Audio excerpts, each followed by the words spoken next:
कहानी का आगाज इस दिन से होता है जब मैं बनो हनीफा कबीले का एक आम सा आदमी हज के सफर पर निकला।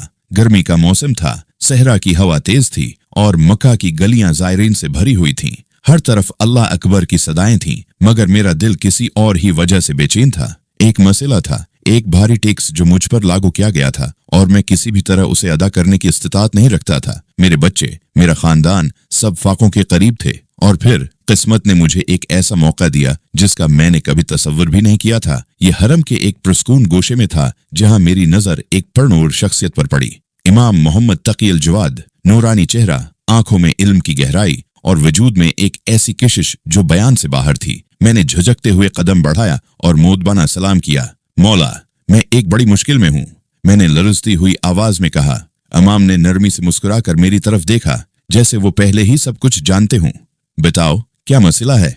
मैंने तफसील बताई कि मेरा गवर्नर हुसैन बिन अब्दुल्ला निशापुरी अहले बीत से मोहब्बत करता है और अगर इमाम की जानिब से कोई सिफारिश मिल जाए तो वो मेरा टैक्स माफ कर देगा। इमाम ने एक लम्हे के लिए तवक्कुफ किया और फिर धीमे लहजे में कहा, मैं उसे नहीं जानता। मेरा दिल धड़क उठा। ये क्या? मैं तो समझा था कि इमाम मेरी मदद जरूर करेंगे, फिर ये इनकार क्यों? लेकिन मैं भी ज़दी था। मौला, वो वाकई आपके चाहने वालों में से है। अगर आप खत लिख दें तो मेरे लिए आसानी हो जाएगी। इमाम ने मेरी तरफ गौर से देखा, जैसे वो मेरे ईमान का इम्तिहान ले रहे हों, और फिर एक चमकदार सफेद कागज उठाया। उन्होंने अपने हाथों से एक मुख्तसर मगर पुरतासीर खत लिखा। बिस्मिल्लाह अर्रहमान अर्रहीम। खत लाने वाला तुम्हारी तारीफ कर रहा है। याद रखो, इंसान के अमाल में से वही बाकी रहेगा जो अच्छे काम होंगे। अपने भाइयों के साथ भलाई करो, क्योंकि अल्लाह तुम्हारे हर अमल का हिसाब लेगा, चाहे वो राई के दाने जितना ही क्यों ना हो। जब मैं सिस्तान की सरहद पर पहुंचा तो कुछ ऐसा हुआ जो मैंने ख्वाब में भी नहीं सोचा था। गवर्नर हुसैन बिन अब्दुल्ला शहर के दरवाजे पर मेरा इंतजार कर रहा था।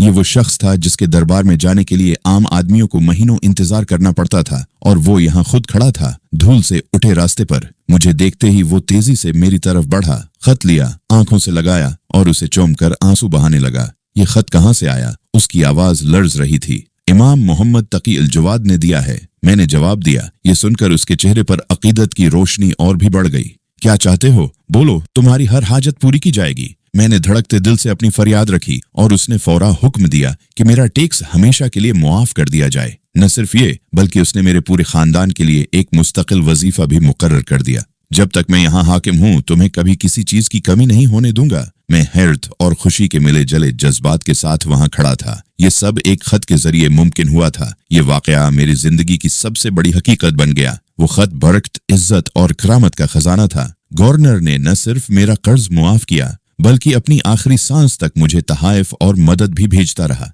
ये है सब इमाम उल जवाद की एक सत्र की सिफारिश का असर था। ये कहानी मुझे हमेशा याद दिलाती है कि अगर नेक नीति से किसी पाक हस्ती की मोहब्बत और दुआ हमारे साथ हो तो एक कागज का टुकड़ा भी तकदीर बदल सकता है।